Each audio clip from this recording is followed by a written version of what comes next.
Hospitals. They can be big, sterile, boring places, especially for patients who have long stays. It can be a bit boring. And for some patients, it can be plain scary. If you're approached by somebody in a starched white coat with a piece of machinery around your neck, then immediately you feel fear. And that doesn't matter whether you're a child or an adult. That's why these guys are around. Dr. Prim-Rose and Dr. Phil-Betta visit sick kids for a living. For them, their work is a laugh. But recent research has shown that the work clown doctors do is no laughing matter. Experts say young patients improve physically and psychologically after a visit from these specialised clown performers. And those effects last long after the clowns have gone. What do you think? Fantastic. Yeah. Amy often has to stay in hospital for weeks at a time to receive medication. So her visits from the clown doctors help her take her mind off things.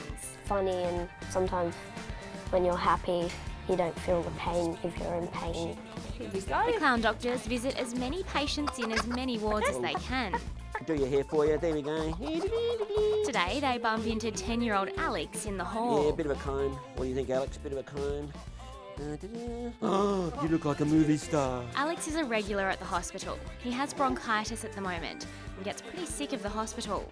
But his mum Judy says the clown doctors make things a lot easier for him. The play therapists, the clown doctors, their ability to put a smile on the child's face is more valuable than any money could ever pay. The clown doctors are good for the parents too. The clown doctors give me, as the parent, some relief from my own emotions. Nurse Megan says they also make things easier for the doctors and nurses. They put a smile on everyone's face, not just the children but the staff too, and they make the day generally just brighter. So what does being a clown doctor actually involve? Well, they haven't studied medicine and aren't trained medical experts. Instead, they're actors, and their specialty is getting people to laugh. 1, 2, 3, go. We're all professional performers, everyone that's a clown doctor here, and so they did a fairly comprehensive audition process with a number of people, and I must have been a star, I think, excuse me. I'm sure it was the hair. The aim is to make people feel better. We are here to use laughter and humour to lift the mood of the children and the parents and the staff in the hospital, so it's kind of a therapeutic kind of clowning, I suppose. Dr.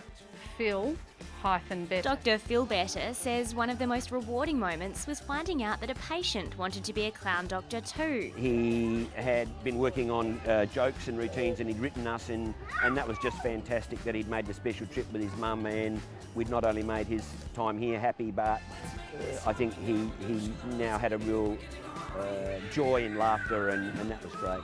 The clown doctors are always busy. We regularly go to certain parts of the hospital to work with the doctors and the nurses for what we call distraction. So for children who need us to go and distract them while they're having treatment. So maybe burns or orthopaedics for procedures with plasters and those sorts of things. Once we've finished with those, we're pretty much free to go where we like, and we try and see everybody in the hospital every week. It seems the research is spot on. These jokers really do make a difference to the young people they meet.